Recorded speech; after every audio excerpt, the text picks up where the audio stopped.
आपकी राजनीति में पैदाइश करूं, आप एमएलए कब बने, आप एमपी कब बने। मैं पप्पू यादव के कारण कोसी सीमांचल और मिथिलांचल का सारा एनएच दे रहा हूँ। आपकी इतनी ही हैसियत थी ललन बाबू, इतनी ही ताकत थी तो डीएनए याद है आपको, कितनी गाली देते थे। इतने ही संजय बाबू, ललन बाबू, आप दोनों मेरे खून के तरह। मैं आपकी इज्जत करता हूँ, मैं आपसे प्यार करता हूँ। नमस्कार, आप लाइव स्टडीज देख रहे हैं। आपके साथ मैं हूं वसीम खान। पूर्णिया सांसद पप्पू यादव ने 1 सालों में क्या एयरपोर्ट ला दिया, बड़ा सवाल।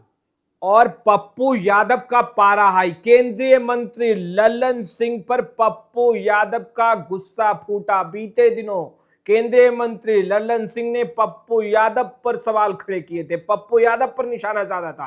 अब पप्पू यादव देखिए बड़ा बयान दिया है और पप्पू यादव का गुस्सा इस कदर फूटा कि पप्पू यादव ने आपा खो दिया। आपकी राजनीतिक पैदाइश कब हुई थी? देखिए बड़ा सवाल। और जिस तरीके से पप्पू यादव गरजे हैं, सबसे पहले आपको हम पप्पू यादव का पूरा बयान सुनाते हैं। बिहारी को समझा नहीं सकता क्योंकि बिहारी समझने को तैयार नहीं। वो अपने बच्चों के बारे में सोचते नहीं, वो अपनी जिंदगी के बारे में सोचते नहीं, अपने लाइफ के बारे में सोचते नहीं, अपने आने वाले पीढ़ी के बारे में सोचते नहीं। हर कोई नेता आता है और सौदा करके चला जाता है। चुनाव में पैसे के बदौलत, जात पात के बदौलत ठग के चला जाता है। ललन बाबू, आपकी राजनीति में पैदाइश कब हुई? आप एमएलए कब बने, आप एमपी कब बने। संजय बाबू, आप कब बने? 20 साल पहले पूर्णिया में शरद यादव, शहनबाज रूडी और उसके बाद सुरेश प्रभु का चिट्ठी, वो बयान में आपको याद दिलाना चाहूं, कहना चाहूं, याद करिए, भूलिएगा।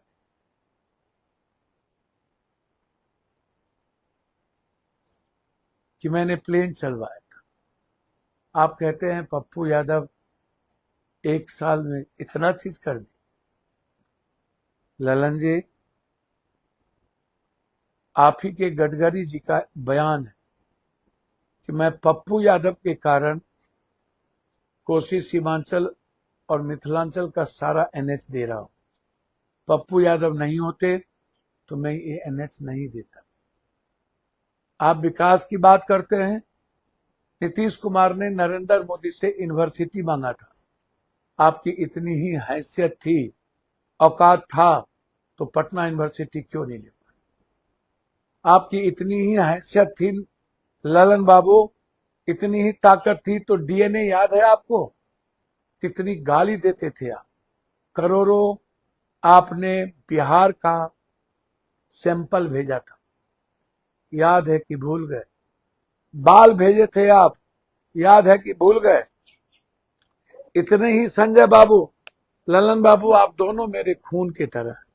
मैं आपकी इज्जत करता हूं, मैं आपसे प्यार करता हूं, मैं आपका सम्मान करता हूं। मैं जानना चाहता हूं आपको तकलीफ क्यों, आप श्रेय क्यों लेना चाहते? आप भी तो मंत्री हैं। आप जरा बताइए ना, विशेष राज क्यों नहीं ले लिए? है हैसियत, है औकात, है इस सरकार को औकात? एक यूनिवर्सिटी लेने की तो औकात नहीं, एयरपोर्ट का श्रेय लेना चाहते हैं? बाढ़ से मुक्ति कराने का, डैम लेने का तो औकात नहीं, एयरपोर्ट से कराना चाहते? बता दीजिए संजय जी। जिस पूर्णिया में आप गए हैं ना, वो पूर्णिया 90% मखान देता है, समझे? पूर्णिया और कटिहार और पूर्णिया के किसानों की जिंदगी पर आप हमला करते हैं। हर चीज को आप दरभंगा ले जाना चाहते हैं। दरभंगा में वो एम्स, आप तभी नहीं थे सदन में, वो देन पप्पू यादव और हम लोग की लड़ाई की देन है। अटल जी के समय के पहले वह स्वीकृति हुई थी, समझे? सहरसा का एम्स आप जबरदस्ती कोसी और पूर्णिया का एम्स ले जाना, आप दरभंगा, ठीक है, आप एक एम्स और खोल देते। आप सौतेलेपन का व्यवहार करते हैं और पूर्णिया और कोसी से उम्मीद करते हैं। मखान पे हमला करिएगा, मखान बोर्ड को आप ले जाने के लिए बाप बाप करिएगा दरभंगा, मेरे रहते हम ले जाने देंगे आपको? आपको लगता है? गलतफहमी में मत रहिएगा। ललन बाबू, आपको चैलेंज है मेरा, आप लोगों से मैं डरने वाला नहीं हूं। बहुत लड़ा हूं आप लोगों से, आगे भी लड़ेंगे। कितने सत्ता और सियासत से लड़े। आपको इतनी हैसियत है तो आप मुंगेर का एयरपोर्ट बनवा लेते, क्यों नहीं बनवाया? आपके मंत्री, कोयला मंत्री दुबे जी, बघा और बेतिया का, और आपके एक मंत्री सिंचाई मुजफ्फरपुर का, निषाद साहब, मुजफ्फरपुर और रक्सौल क्यों नहीं ले लिए? है हैसियत? नालंदा क्यों नहीं ले ली? है हैसियत? क्यों नहीं बना ली? कर लेते। नीतीश जी तो नदी का गाद और गंगा के बारे में चर्चा किए थे। मैं नीतीश जी को बधाई देना चाहूंगा। आप जितने नीतीश जी के सिपह सलार हैं ना, हम भी नीतीश जी के मुख्यमंत्री बनाने में मेरी भी भूमिका थी।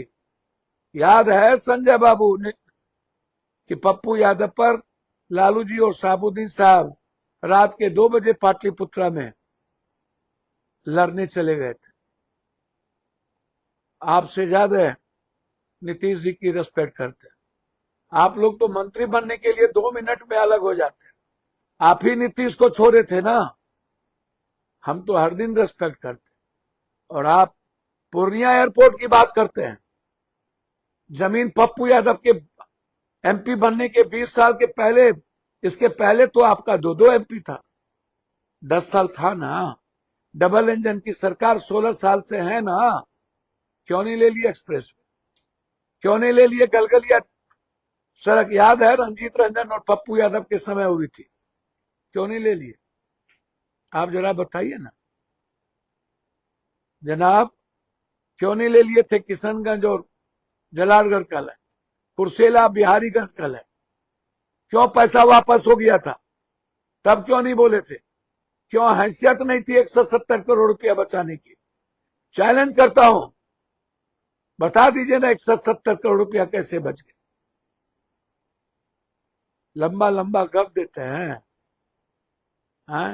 गडकरी जी का बयान सुन लीजिए, नायडू जी का मंत्र बयान सुन लीजिए। आप अमित भाई और नरेंद्र मोदी कई बार एयरपोर्ट खोल चुके थे। पूर्णिया का जमीन अधिग्रहण भी नहीं हुआ था। जमीन अधिग्रहण पप्पू यादव के एमपी बनने के बाद हुआ। डेट तिथि ज्ञान है तो पढ़ लीजिए, समझे? और बयान सुन लीजिए मंत्री का, और वंदे भारत के बारे में भी बयान सुन लीजिए अश्वनी जी का।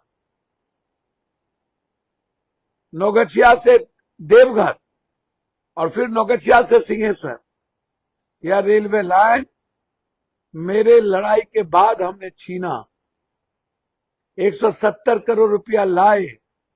आप प्रेस कॉन्फ्रेंस करते हैं पूर्णिया में जाकर। आप हकीकत से मत भागिए, मुंह मत छुपाइए, पीठ मत पोछिए। हैसियत है तो मुंगेर एयरपोर्ट और भागलपुर बना लीजिए। चैलेंज है आपको। हम नीतीश जी और प्रधानमंत्री जी का सम्मान करते हैं और बधाई देते हैं अश्वनी जी और नायडू जी को, जिन्होंने पूर्णिया की जनता की आवाज, उनकी ताकत और मेरा संकल्प। संकल्प क्या होता है पता है? मरने का संकल्प, लेने का संकल्प, लड़ने का संकल्प, छीनने का संकल्प, जनता की ताकत की बदौलत। समझे? यह एयरपोर्ट पूर्णिया सीमांचल की जनता की जीत है। तो आपने सुना पप्पू यादव को, लाइव आकर पप्पू यादव खूब गरजे हैं। सवाल केंद्रीय मंत्री लल्लन सिंह से पूछ रहे हैं।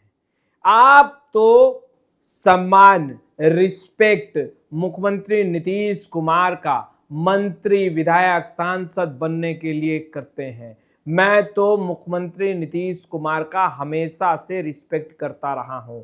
और देखिए केंद्रीय मंत्री लल्लन सिंह पर किस तरीके से पप्पू यादव का गुस्सा फूटा।